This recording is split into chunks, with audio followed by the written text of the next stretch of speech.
Episode 6 एक unexpected selection. Unfortunately जैसा विधि ने सोचा था चीजें वैसी नहीं चल रही थी। जब उन्होंने सिलेक्शन लिस्ट निकाली एमवी फिल्म के लिए तो विधि का नाम उस लिस्ट में सबसे टॉप में था। उस ट्रेनिंग कैंप में विधि बाकी सब ट्रेनीज के साथ बहुत ज्यादा चौंक गई थी, सिर्फ प्रिया को छोड़कर, जो कि उसके लिए बहुत ज्यादा खुश हो रही थी। कुछ लोगों को ऐसा लग रहा था कि ये एक अनफेयर सिलेक्शन हुआ है और वो तरुण के ऑफिस के सामने शोर मचाने लग गए थे सिलेक्शंस को लेके। तरुण ने उन्हें बस एक ही बात कही कि मिस्टर अनिरुद्ध ने विधि को पर्सनली पिक किया है।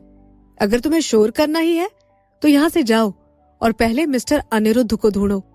सिर्फ उसी समय विधि को उस आदमी का नाम पता चल पाया कि वो अनिरुद्ध था, जो कि वेवे डांस कंपनी का चीफ म्यूजिक प्रोड्यूसर है। एंटरटेनमेंट इंडस्ट्री में वो उत्कर्ष के जितना ही काबिल था, जो कि उसका एक्सक्लूसिव प्रोड्यूसर था उसकी पुरानी लाइफ के दौरान। इन दोनों को एक साथ two gems of the industry कहा जाता था। देखा जाए तो वो तान्या के नए गाने और म्यूजिक वीडियो का इंचार्ज था। विधि कंफ्यूज हो रही थी क्योंकि हायर करने के लिए अनिरुद्ध हद से ज्यादा एक्सपेंसिव था। बहुत सारे ए लिस्टर्स उसे हायर नहीं कर पाते थे उनके सॉन्ग्स प्रोड्यूस करवाने के लिए। तो ऐसा क्यों था कि वो एक सेकेंड रेट फीमेल सिंगर के लिए गाना प्रोड्यूस करने को तैयार था? और यहां तक कि उसका म्यूजिक स्टाइल ग्रेसफुल और स्लो बहुत ही ज्यादा फेमस था, जिसे हर कोई जानता था, जो कि तान्या के म्यूजिक स्टाइल से बिल्कुल ही अलग था। आखिर ये दोनों अपोजिट पोल भला एक साथ कैसे आ गए थे, वो भी एक ही फ्रेम में? इस बात ने विधि के सिलेक्शन की मिस्ट्री सॉल्व कर दी थी। सभी ने थोड़ा भड़कीला डांस करना चूज किया था, लेकिन उसने सिंपल डांस करना ही क्यों चूज किया था? लेकिन वो फिर भी कंफ्यूज थी।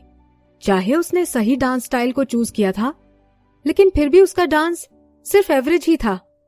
ऐसा तो हो ही नहीं सकता था कि उससे अनिरुद्ध, जो कि बहुत ही सेलेक्टिव होने के लिए जाना जाता था, उसके डांस से इंप्रेस हो जाएगा। किसी की भी हिम्मत नहीं हुई अनिरुद्ध से सवाल करने की, इसीलिए सबका गुस्सा विधि के ऊपर ही फूट रहा था। सभी को यह पता था कि कैंप में बहुत सारे ऐसे हैं जिनके डांस स्टेप्स विधि से बहुत ज्यादा बेटर थे। वो बस इस टाइम थोड़ा लकी थी।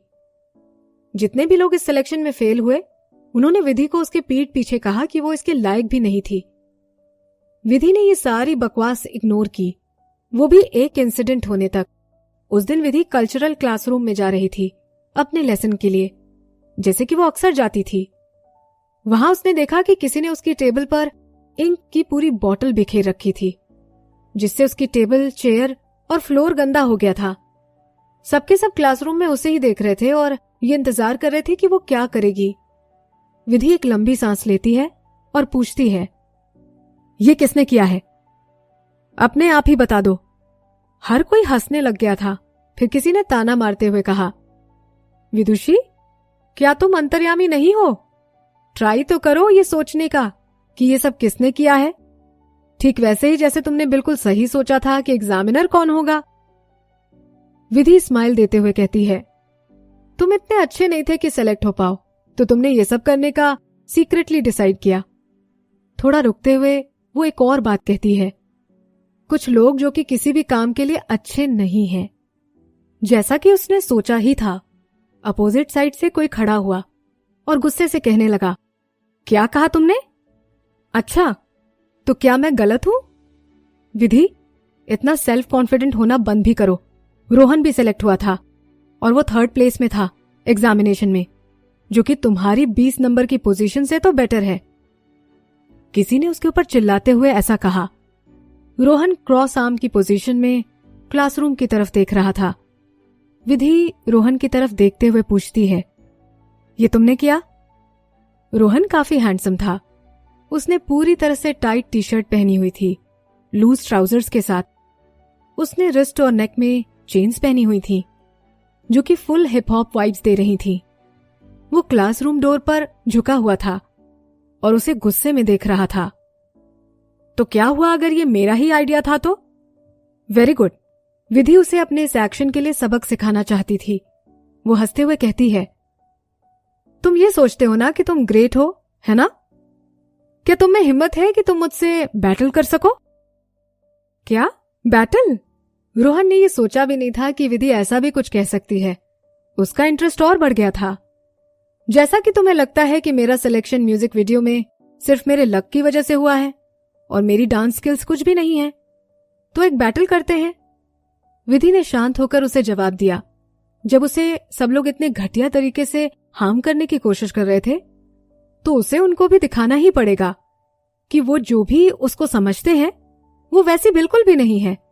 भले ही वो किसी का भी अटेंशन नहीं पाना चाहती थी, लेकिन उसके पास और कोई चॉइस भी नहीं था सिवाय बदला लेने के। रोहन और बाकी सारे ट्रेनीज ऐसे हंसने लगते हैं जैसे कि उन्होंने एक बड़ा जोक सुन लिया था। तुम मजाक कर रही हो ना?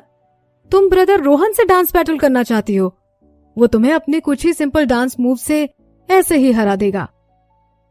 विधि को कोई फर्क नहीं पड़ा। रोहन को घूरते हुए उसने कहा, तुम डर रहे हो? रोहन दरवाजे से आगे बढ़ता है और कहता है, मुझे किस बात का डर होगा भला? ये तो तुमने शुरू किया, तो मैं भी इस चैलेंज को एक्सेप्ट करता हूं। ठीक है, तो हम विंडमिल डांस मूव की बैटल करेंगे, जो कि तुम्हारी बेस्ट डांस मूव है। विंडमिल थॉमस रोटेशन का ही एक वेरिएशन थी, जो कि बहुत ही ज्यादा चैलेंजिंग थी क्योंकि ब्रेक डांसर्स इसे अपने सिग्नेचर मूव की तरह यूज करते हैं।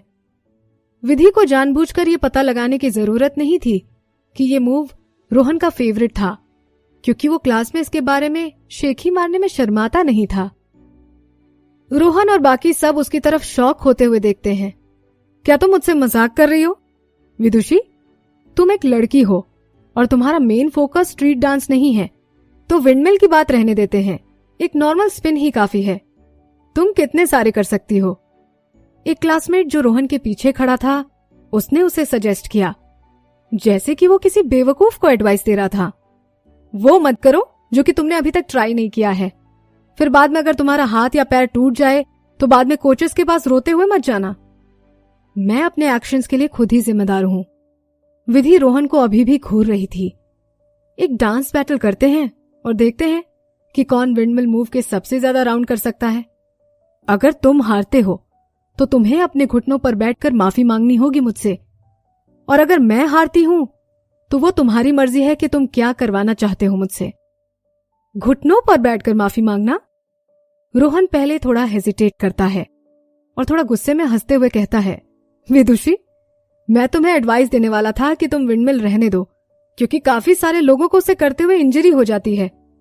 अगर तुम केयरफुल नहीं रही तो तुम्हें पूरी जिंदगी के लिए पैरालिसिस हो सकती है, लेकिन तुम्हें तो मरने का शौक है। रोहन उसकी तरफ पॉइंट करता है और घमंड के साथ कहता है, ओके, अगर मैं हार जाता हूं तो मैं अपने घुटनों पर झुकूंगा और तुमसे माफी मांगूंगा, लेकिन अगर तुम हार गई तो तुम इस ट्रेनिंग कैंप को छोड़कर चली जाओगी। विधि हंसते हुए कहती है, डील। रोहन ने सोचा नहीं था कि विधि इन सब शर्तों को एक्सेप्ट करेगी, और वो देखने से ही थोड़ा डरा हुआ सा लग रहा था, क्योंकि अगर कोई वेवे डांस कंपनी के ट्रेनिंग कैंप को एक बार छोड़कर चला जाए तो उसे दूसरा मौका नहीं दिया जाता, और विधि की सिर्फ एक ही साल की ट्रेनिंग बर्बाद नहीं होगी, बल्कि वो फिर कभी भी एंटरटेनमेंट सर्कल में दोबारा नहीं आ पाती। लेकिन अब जो हो गया था उसके लिए कुछ नहीं कर सकते थे। रोहन मुड़ते हुए डांस स्टूडियो की तरफ चला जाता है। विधि अपने डांस वेयर्स को लेकर उसके पीछे चली जाती है। डांस स्टूडियो में बहुत सारे ट्रेनीज अपनी प्रैक्टिस कर रहे थे, लेकिन उन्होंने डांस स्टूडियो जल्दी से दे दिया, ये जानकर कि अभी एक डांस बैटल होने वाली है, और भीड़ में शामिल हो गए। विधि अपने डांस वेयर पहनती है और वार्म अप करने लगती है। अब भीड़ भी धीरे धीरे बढ़ती ही जा रही थी। विधि उनको सुन सकती थी कि वो क्या बातें कर रहे थे। क्या ये विदुषी है जो कि एक एमवी के लिए सिलेक्ट हो गई थी सिर्फ अपने लक की वजह से? वो रोहन से कंपीट करना चाहती थी, वो भी विंडमिल करने में। क्या वो पागल हो गई है? अगर रोहन सिर्फ 30 राउंड्स ही करता है विंडमिल के, तो भी वो उसे मैच नहीं कर सकेगी। एग्जैक्टली, वो एक मुसीबत को ही बुलावा दे रही है। मैंने सुना था कि रोहन जब सेलेक्ट हुआ था इस ट्रेनिंग कैंप में, वो ऑलरेडी चैंपियन था नेशनल ब्रेक डांस कॉम्पिटिशन का। चलो इस पर शर्त लगाते हैं